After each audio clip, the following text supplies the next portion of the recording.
নমস্কার সবাইকে। আজকে আমরা ওয়ার্ল্ড জিওগ্রাফি বা বিশ্ব ভূগোল শুরু করতে চলেছি। বিশ্ব ভূগোলের প্রথম চ্যাপ্টার সোলার সিস্টেম বা সৌরজগৎ। আর আমাদের এই ভিডিওটি সোলার সিস্টেমের প্রথম পার্ট হতে চলেছে। তো ভিডিওটি শুরু করছি আমাদের একটা অ্যানিমেশন, ছোট অ্যানিমেশন ভিডিওর মাধ্যমে। সবাই একটু ধ্যান দিয়ে দেখবে। তো দেখো, সূর্য কেন্দ্রে রয়েছে এবং তার চারপাশে অনেকগুলো গ্রহ সূর্যের চারপাশে কি নিরন্তর ঘুরে চলেছে। তো আমাদের দেখো কেন্দ্রে সূর্য রয়েছে এখানে। দেখো কেন্দ্রে এখানে আমাদের সূর্য রয়েছে এবং তার চারপাশে বিভিন্ন গ্রহগুলা ঘুরছে। তাদের মধ্যে দুটা গতি দেখা যায়, একটা তারা নিজের অক্ষের উপর গতি করে আর সূর্যের চারপাশে প্রদক্ষিণ করতে থাকে। দেখো এখানে পৃথিবীকে আমরা দেখতে পাচ্ছি এবং সূর্য নিজেও ইটসেলফ কি স্থির নয়। সূর্যও কি হয়, একটা ব্ল্যাক হোলের চারপাশে ঘুরতে থাকে। এবারে দেখো আমি কি বললাম যে সূর্য কেন্দ্রে রয়েছে এবং সূর্যকে বিভিন্ন গ্রহ প্রদক্ষিণ করে চলেছে, ঠিক আছে। এবারে প্রথম থেকে কোন গ্রহ দূরত্ব অনুযায়ী কেমনভাবে আছে। তো দেখো সূর্যের সবচেয়ে সামনে আছে বুধ বা যেটাকে মার্কারি বলা হয়। তারপরে রয়েছে শুক্র, শুক্রকে বলা হয় ভেনাস। আর তারপরে পৃথিবীকে আর্থ বলা হয়, মঙ্গলকে মার্স, বৃহস্পতিকে জুপিটার বলা হয়, শনিকে স্যাটার্ন বলা হয়, ইউরেনাস নেপচুন। তাহলে প্রথম থেকে কি কি থাকছে আমাদের, বুধ, শুক্র, পৃথিবী, মঙ্গল, বৃহস্পতি, শনি, ইউরেনাস, নেপচুন। এগুলো আমাদের দূরত্ব অনুযায়ী। তাহলে সবচেয়ে কাছের গ্রহ কি হচ্ছে, সবচেয়ে কাছের গ্রহ হচ্ছে বুধ আর সবচেয়ে দূরের গ্রহ হচ্ছে নেপচুন, ঠিক আছে। আর আকৃতি বা আকারের দিক থেকে যদি আমরা দেখি তাহলে আমাদের সবচেয়ে ছোট গ্রহ কি হচ্ছে, আমাদের সবচেয়ে ছোট গ্রহ হচ্ছে বুধ। আকারের দিক থেকে দেখতে গেলে আমাদের সবচেয়ে ছোট গ্রহ হচ্ছে বুধ। বুধের থেকে বড় হচ্ছে মঙ্গল, মঙ্গলের থেকে বড় হচ্ছে শুক্র, শুক্রর থেকে বড় হচ্ছে পৃথিবী, তারপরে নেপচুন, তারপর ইউরেনাস, শনি, তারপর বৃহস্পতি। তো এখানে আমাদের মনে রাখবে সবচেয়ে বড় আর সবচেয়ে ছোট। তাহলে সবচেয়ে বড় হচ্ছে বৃহস্পতি গ্রহ আর সবচেয়ে ছোট গ্রহ হচ্ছে বুধ গ্রহ। এবারে দেখো গ্রহগুলির মধ্যে আমাদের এখানে তুলনা করা হয়েছে। তো সবচেয়ে প্রথমে দেওয়া হচ্ছে ডিস্টেন্স। ডিস্টেন্সের এখানে একক কি ব্যবহার করা হয়েছে, অ্যাস্ট্রোনমিক্যাল ইউনিট, AU, ঠিক আছে। তো অ্যাস্ট্রোনমিক্যাল ইউনিটকে আমরা কি বলা হয়, যে অ্যাস্ট্রোনমিক্যাল ইউনিট বলতে সেই দূরত্ব বোঝানো হয় যে পৃথিবী থেকে সূর্যের যে দূরত্ব সেটাকে এক অ্যাস্ট্রোনমিক্যাল ইউনিট ধরা হয়। তাহলে পৃথিবী থেকে সূর্যের দূরত্ব হচ্ছে এক অ্যাস্ট্রোনমিক্যাল ইউনিট। আর সেই হিসাবে আমাদের মার্কারি হচ্ছে 0.387 সবচেয়ে কাছের, আর ভেনাস হচ্ছে 0.723, মার্সের হচ্ছে 1.524, জুপিটার হচ্ছে 5.203, স্যাটার্নের হচ্ছে 9.539, ইউরেনাসের দূরত্ব হচ্ছে 19.182 অ্যাস্ট্রোনমিক্যাল ইউনিট, আর নেপচুনের হচ্ছে 30.058, ঠিক আছে। তারপর দেখো ডেন্সিটি আমাদের বলা আছে এখানে গ্রাম পার সেন্টিমিটার। তো এখানে আমাদের ডেন্সিটি মনে রাখবে কি, যে জলের ঘনত্ব হিসাবে আমাদের ধরা হয় যে জলের ঘনত্ব হচ্ছে 1, ঠিক আছে। তো এখানে আমাদের পয়েন্ট যেটা মনে রাখবে যে কোন গ্রহের ঘনত্ব সবচেয়ে বেশি আর কোন গ্রহের ঘনত্ব সবচেয়ে কম। তাহলে সবচেয়ে ঘনত্ব বেশি আছে পৃথিবীর ঘনত্ব সবচেয়ে বেশি। এটা কি হচ্ছে, জলের থেকে 5 গুণ ভারী, 5.517 গুণ ভারী। আর স্যাটার্ন বা শনির হচ্ছে 0.70। অর্থাৎ যদি আমরা জলের মধ্যে শনি গ্রহটাকে রেখে দিই একটা বলের মতো, তাহলে এই শনি গ্রহটা ভাসতে থাকবে, ঠিক আছে। তারপর দেখো রেডিয়াস বলতে এখানে বোঝানো হয়েছে ব্যাসার্ধকে। ব্যাসার্ধ সবার আলাদা আলাদা ব্যাসার্ধ এখানে দেওয়া আছে। আর নাম্বার অফ স্যাটেলাইট, কতগুলো উপগ্রহ রয়েছে, উপগ্রহর এখানে নাম্বার দেওয়া আছে। তো এখানে আমাদের শুধু মনে রাখতে হবে যে সবচেয়ে বেশি উপগ্রহ কার আছে আর সবচেয়ে কম উপগ্রহ। তো মনে রাখবে কি, যে সবচেয়ে বেশি উপগ্রহ আছে শনির 82টা, আর বুধ আর শুক্র এদের কোনো উপগ্রহ নেই। আর পৃথিবীর একমাত্র উপগ্রহ আছে চাঁদ। আর বাকি পয়েন্টগুলো আমরা ধীরে ধীরে পড়ার সাথে সাথে দেখো সবচেয়ে প্রথমে আমরা যে গ্রহ নিয়ে আলোচনা করব সেটা হচ্ছে বুধ গ্রহ, বা একেই বলা হয় মার্কারি। মার্কারি নামটা একটা গ্রিক দেবতার নাম অনুযায়ী রাখা হয়েছে। তো দেখো, সূর্যের সবচেয়ে কাছের গ্রহ হচ্ছে কি, সবচেয়ে কাছের গ্রহ হচ্ছে বুধ, আর সৌরজগতের সবচেয়ে ছোট গ্রহ হচ্ছে বুধ। এবারে দেখো এখানে যে আহ্নিক গতি বা বার্ষিক গতি, এইগুলা আমাদের পৃথিবীর যে আহ্নিক বার্ষিক গতির সাথে তুলনা করে করা হয়েছে। কেমন হবে, যে আহ্নিক গতি মানে কোনো গ্রহ নিজের অক্ষের উপর একবার পরিক্রম করতে যে সময় লাগে সেটাকে আহ্নিক গতি বলা হয়। আর বার্ষিক গতি কী হচ্ছে, যে সূর্যের চারিপাশে এক পাক দিতে যতদিন সময় লাগে সেটাকে বার্ষিক গতি বলা হয়। ঠিক আছে, তো এর আহ্নিক গতি কি হচ্ছে 58 দিন 15 ঘন্টা। আমাদের পৃথিবীর হিসাবে 58 দিন 15 ঘন্টা এর সময় লাগছে একবার নিজে প্রদক্ষিণ করতে নিজের অক্ষের উপর। আর এর বার্ষিক গতি হচ্ছে 88 দিন আমাদের পৃথিবীর দিন অনুযায়ী। ঠিক আছে, এর কোনো উপগ্রহ আছে কি, কোনো উপগ্রহ নেই, আর বায়ুমণ্ডলও নেই কোনো। আর একটা জিনিস মাথার মধ্যে রাখবে কি, যে যেহেতু সূর্যের সবচেয়ে কাছে অবস্থিত বুধ, তাহলে কি এই যে এর মধ্যে প্রচুর পরিমাণে তাপ আসে, কিন্তু এই তাপটাকে সে ধরে রাখতে পারে না। ফলে কি হয়, যে দিনের বেলায় তাপমাত্রা অনেক বেশি হয়, অনেক প্রখর হয়, এবং রাতের বেলায় অনেক ঠান্ডা হয়ে যায়। তাহলে রাত্রিবেলায় এই টেম্পারেচার হয়ে যায় -173 ডিগ্রি সেলসিয়াস, আর দিনের বেলায় হয়ে যায় 427 ডিগ্রি সেলসিয়াস। মানে কতটা ডিফারেন্স, মোটামুটি 600 ডিগ্রি সেলসিয়াসের মতো একটা ডিফারেন্স দাঁড়াচ্ছে। ঠিক আছে, 600 নয়, 550 ডিগ্রি সেলসিয়াসের মতো একটা ডিফারেন্স দাঁড়াচ্ছে। তাহলে দিন ও রাত্রির মধ্যে এত বেশি টেম্পারেচার ডিফারেন্স আছে। এইখানে এই পয়েন্টটা মনে রাখবে যে কোন গ্রহের মধ্যে দিন ও রাত্রির সবচেয়ে বেশি তাপমাত্রা পার্থক্য রয়েছে, তো সেটার অ্যান্সার হবে বুধ গ্রহ। এবার দেখো কিছুগুলো এক্সট্রা পয়েন্ট এখানে বলা হয়েছে, যেমন সৌরমণ্ডলের সবচেয়ে উজ্জ্বলতম গ্রহ হচ্ছে শুক্র গ্রহ, আর সেকেন্ড সবচেয়ে উজ্জ্বলতম গ্রহ হচ্ছে বুধ। ঠিক আছে, আর কি এর যে ভার আছে, এর যে ভরটা কী হচ্ছে পৃথিবীর ভরের 1/18 অংশ। আর এখানে আমাদের কি কি মহাকাশযান পাঠানো হয়েছে, এখানে মেরিনার 10 পাঠানো হয়েছে, আর এটা কত সালে পাঠানো হয়েছিল, 1973 খ্রিস্টাব্দে। আর মেসেঞ্জার পাঠানো হয়েছিল 2011-তে পাঠানো হয়েছিল, আর 2015-তে এখানে পৌঁছেছিল। আর ব্যাপী কলম্বো এটা 2025-এ পাঠানোর কথা। কখন পাঠানো হবে, ডিসেম্বর মাসে। এবারে দেখো আমাদের নেক্সট গ্রহ হচ্ছে শুক্র গ্রহ। তো শুক্র গ্রহ কী হচ্ছে, যে আমাদের সৌরমণ্ডলের বুধের পরে সেকেন্ড নম্বরে আমাদের গ্রহ হচ্ছে শুক্র গ্রহ। আর এই শুক্র গ্রহ কী হচ্ছে, সবচেয়ে উজ্জ্বলতম গ্রহ হচ্ছে আমাদের শুক্র গ্রহ। আর এই উজ্জ্বলতম হওয়ার পেছনে কারণ হচ্ছে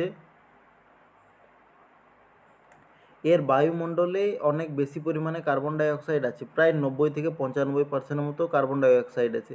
তো সূর্যের থেকে যখন তাপ আসে এই শুক্র গ্রহের মধ্যে, তো এখানে গ্রহের এসে দেখো, এখানে তোমরা দেখতে পাবে যে শুক্র গ্রহের যে ছবিটা আছে অনেকটা সাদা সাদা রঙের। এই সাদা সাদা রঙের কারণ হচ্ছে এখানে সালফিউরিক অ্যাসিডের বাতাবরণ রয়েছে। তো এই সালফিউরিক অ্যাসিডের বাতাবরণের জন্য এখানে সাদা হয়েছে। আর আমরা কি জানি যে সাদা রঙ কি সবচেয়ে বেশি পরিমাণে তাপ বা আলো বিকিরণ করে। ফলে কি হয়, যে শুক্র গ্রহটা অনেক বেশি পরিমাণে উজ্জ্বল দেখায়, এখানে অ্যালবিডো এফেক্ট দেখা যায়। আর যে পয়েন্টটা বললাম যে শুক্র গ্রহের যে বাতাবরণ রয়েছে সেখানে কি 90 থেকে 95% কার্বন ডাইঅক্সাইড আছে, তার জন্য শুক্র গ্রহের যে উষ্ণতা হয়, উষ্ণতা অনেক বেশি পরিমাণে হয়।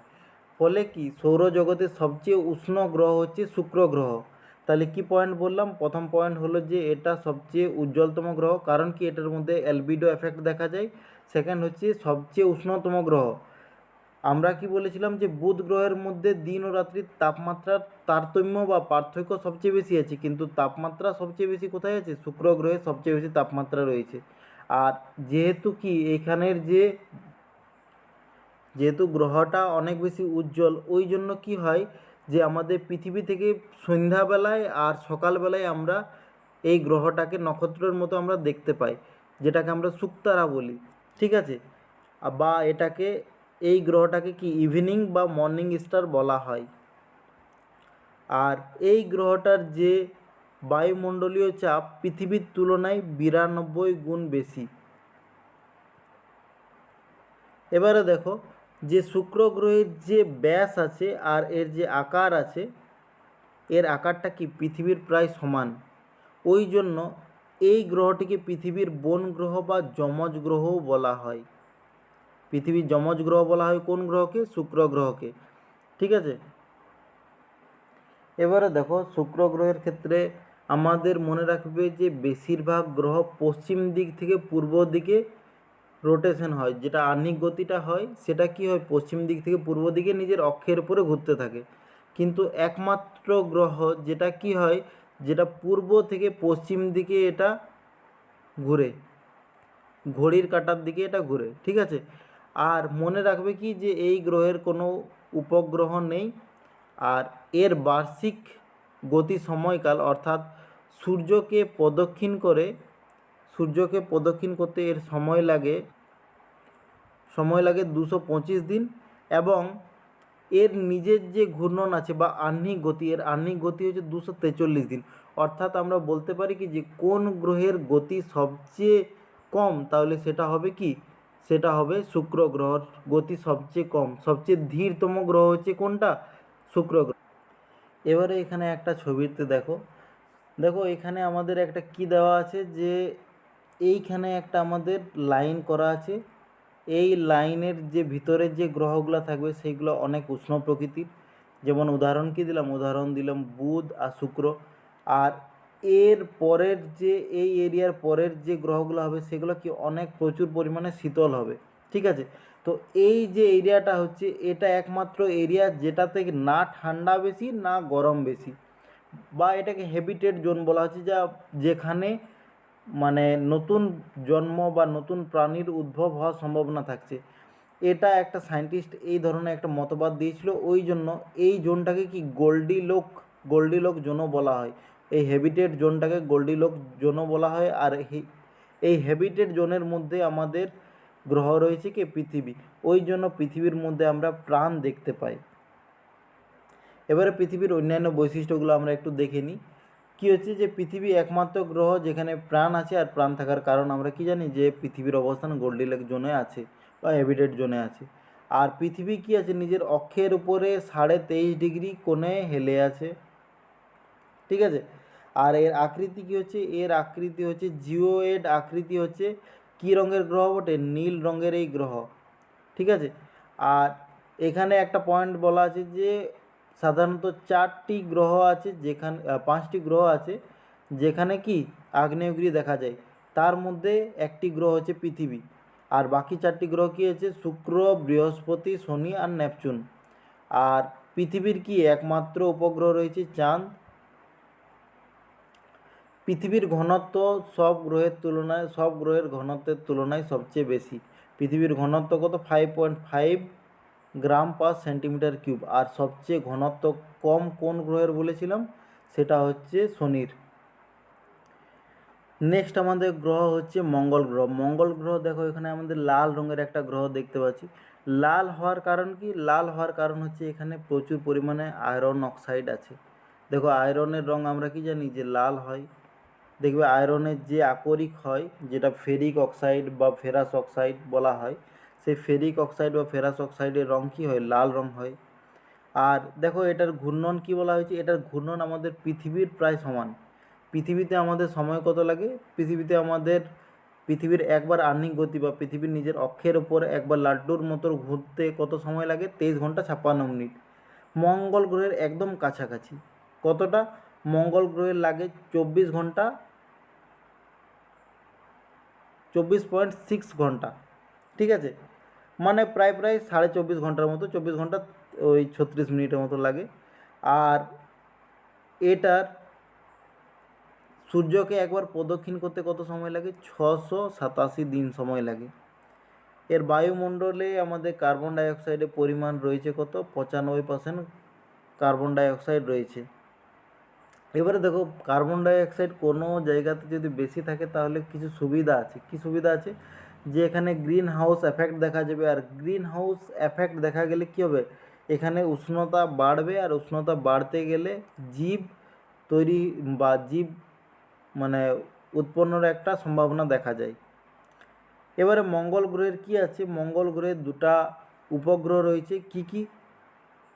ফোবস আর ডিমোস।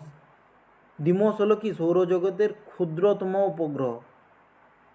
ফোবস আর ডিমোস দুটা উপগ্রহ রয়েছে, তার মধ্যে মনে রাখবে ডিমোস হচ্ছে কি বা ডেইমোস, ডিমোস হচ্ছে তোমার এই সৌরজগতের সবচেয়ে ছোট। এবারে দেখো এই যে মঙ্গল গ্রহ, মঙ্গল গ্রহটা আমাদের এখানে নাম কিভাবে মঙ্গল গ্রহ হয়েছে, তো মঙ্গল গ্রহের নামটা রোমান দেবতার নাম অনুযায়ী এই দেবতার নাম রাখা হয়েছে, মানে এই গ্রহের নাম রাখা হয়েছে মার্স বা মঙ্গল আমরা বাংলাতে বলি। এবারে মনে রাখবে যে আমাদের যেমন পৃথিবীর মধ্যে সবচেয়ে উঁচু পর্বত শ্রেণী কী হচ্ছে, যে মাউন্ট এভারেস্ট, সেই রকম সৌরজগতে পুরা সৌরজগতের সবচেয়ে বড় পর্বত শ্রেণী কী হচ্ছে, অলিম্পিয়ার নিক্স অলিম্পিয়ার। এবং বৃহত্তম সৌরজগতের বৃহত্তম আগ্নেয়গিরি হচ্ছে অলিম্পাস মন্স। তাহলে সৌরজগতের সবচেয়ে বড় আগ্নেয়গিরি কোথায় রয়েছে? মঙ্গল গ্রহে, তার নাম হচ্ছে অলিম্পাস মন্স। আর সৌরজগতের সবচেয়ে বিশাল পর্বত শ্রেণী হচ্ছে নিক্স অলিম্পিয়ার, এটাও কোথায় রয়েছে? মঙ্গল গ্রহে রয়েছে। আর একটা পয়েন্ট এখানে বলে রাখি, পৃথিবী যেমন কি হয়েছিল যে নিজের অক্ষের ওপর 23.5 ডিগ্রি কোণে হেলেছিল, সেরকমই মঙ্গল গ্রহ নিজের অক্ষের ওপর 25 ডিগ্রি হেলে থাকে, 25 ডিগ্রি হেলে থাকে। তাহলে একটা সম্ভাবনা দেখো, মঙ্গল গ্রহের সাথে আমাদের পৃথিবীর অনেক বেশি মিল। তাহলে একটা সম্ভাবনা বনে থাকে কি যে ভবিষ্যতে আমাদের মানুষ ওখানেও বসতি স্থাপন করতে পারে। এবারে কি হয়েছিল যে নভেম্বর 2013 সালে ভারতীয় গবেষণা কেন্দ্র, ভারতীয় স্পেস গবেষণা কেন্দ্র ইসরো মঙ্গলে একটি যান পাঠায়, যেটা নাম রাখে মার্স অরবিটার মিশন বা মম, MOM, ঠিক আছে, মম রাখা হয়। আর এটা কখন ছাড়া হয়? নভেম্বর 2013-তে। আর কোন রকেটের মাধ্যমে? PSLV C-25 রকেটের মাধ্যমে এটাকে উৎক্ষেপণ করা হয়। আর পৃথিবীর একমাত্র দেশ হলো ভারত, যে প্রথম প্রচেষ্টায় মঙ্গলে নিজের উপগ্রহ পাঠাতে সক্ষম হয়। আর পৃথিবীর সবচেয়ে সস্তা মঙ্গলযান হচ্ছে এটি।